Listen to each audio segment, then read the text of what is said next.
নমস্কার, অমিতের ব্লগসে তোমাদের সবাইকে স্বাগত। আর গাইস, আজকে আমি খুবই খুশি ছিলাম, আর তার থেকে বেশি খুশি ছিল আমার ছোটো বোন, কারণ ও আজকে একটা অ্যাপেলের ফোন নিয়েছে। মানে গাইস, তোমরা কি ভাবতে পারছো, ও কিন্তু লাস্ট 10 দিন ওর লাইফের সব থেকে খারাপ দিন ছিল, কারণ ওর ফোনটা খারাপ হয়ে গেছিলো। আর এই 10 দিন ওর পক্ষে সারভাইভ করা অনেক ডিফিকাল্ট হয়ে গেছিলো। তাই ওর দুঃখ সহ্য করতে না পেরে তাই আমরা ডিসাইড করলাম যে ওকে একটা ফোন গিফট করব। তো গাইস, কী ফোন নেবো লাস্টে ডিসাইড হলো যে অ্যাপেলের ফোন নেবো। আর অ্যাপেলের ফোন, আইফোন নাম শুনলে যার মানে ও যে এতটা হ্যাপি হয়ে গিয়েছিল কি বলবো, সেটা ওর মুখ দেখেই তোমরা বুঝতে পারছো। তো গাইস, আমি, আমার বোন আর আমার কাকার মেয়ে মিলে আমরা চলে গেছিলাম শ্যামলদার দোকানে ফোন কিনতে।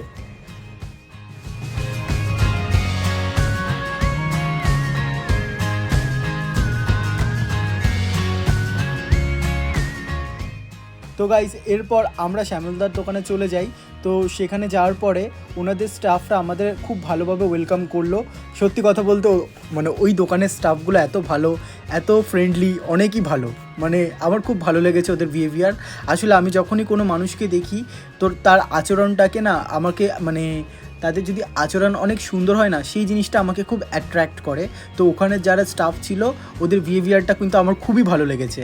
তারপরে গাইস, আমরা ফোনটা একটু আনবক্সিং করতে লাগলাম, আর তারপরে স্টেটাস দেবো বলে, যেহেতু নতুন ফোন, এখন যে কেউ কোনো কিছু করলে স্টেটাস দেয়। তো আমরা একটু আনবক্সিং করার ভিডিও করলাম, তারপরে একটু ফোন নিয়ে ক্যালমা দেখাতে লাগছিলাম, কারণ স্টেটাস দিতে হবে তো, তাই না? তারপরে ফোন টোন কেনার পরে তারপরে আমরা চলে যাই ওখান থেকে বং মোমোতে।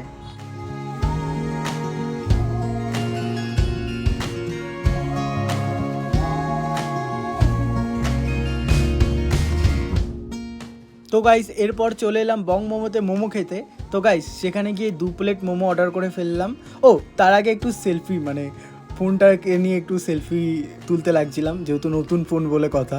তো এই দেখো, আমার বোন একটু সেলফি টেলফি তুলছে। তারপরে আমরা সেলফি টেলফি তোলার পরে হঠাৎ করে কাকিমা এলো মোমো দিতে। 2 প্লেট মোমো অর্ডার করেছি, কারণ এই 1 প্লেট মোমোটা আমি খাবো, শুধু আমার। আর ওই পাশের মোমোটা ওদের দুজনের। আমি যেহেতু খেতে খুব ভালোবাসি, তাই এটা আমার, এই প্লেটটা শুধু আমার। তারপরে মোমো টোমো খেলাম, একটু হাসি ঠাট্টা আড্ডা মারতে লাগলাম। তারপরে ছোটো বোনের জন্য, মানে এই কাকার মেয়ের জন্য, ও যেহেতু মোমো অতটা ভালোবাসে না, তাই ওর জন্য একটা পনির পাসিন্দা অর্ডার করে ফেলেছিলাম। তো সেটাই ও খেলো, আর আমি একটু টেস্ট করে দেখলাম, যেটা আমার খেতে একদমই বেকার লেগেছে। তারপরে খাওয়া দাওয়া শেষ করে তারপরে গাইস, একটা কথা বলবো, আমার বোন আজকে অনেকই হ্যাপি ছিল। দেখো, আমরা ঝগড়া করি, মারামারি করি, যাই করি না কেন, আমার বোন কিন্তু বিপদে আমাকে অনেক সাপোর্ট করে, আর আমিও আমার বোনকে সবসময় সাপোর্ট করি। ও ওর মতো জামা প্যান্ট পরে, আমি কোনো সময়, যেহেতু আমরা একটু গ্রামে থাকি, তো সেখানে না মেয়েদেরকে নিয়ে না খুব ডিমোটিভেট করা হয় জামা প্যান্ট নিয়ে। তো আমি কখনোই আমার বোনকে নিয়ে জাজ করি না।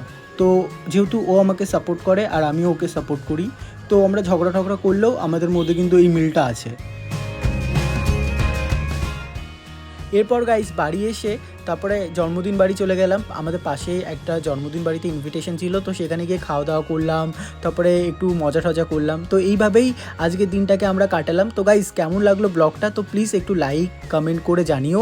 আর প্লিজ ব্লগগুলো যদি ভালো লেগে থাকে, তো প্লিজ আমার চ্যানেলটাকে একটু ফলো করে দিও, কারণ এই মুহূর্তে না তোমাদের সাপোর্টের আমার খুবই দরকার। তো দেখা হচ্ছে পরের একটি ব্লগে। ভালো থেকো বন্ধুরা, সুস্থ থেকো, ধন্যবাদ।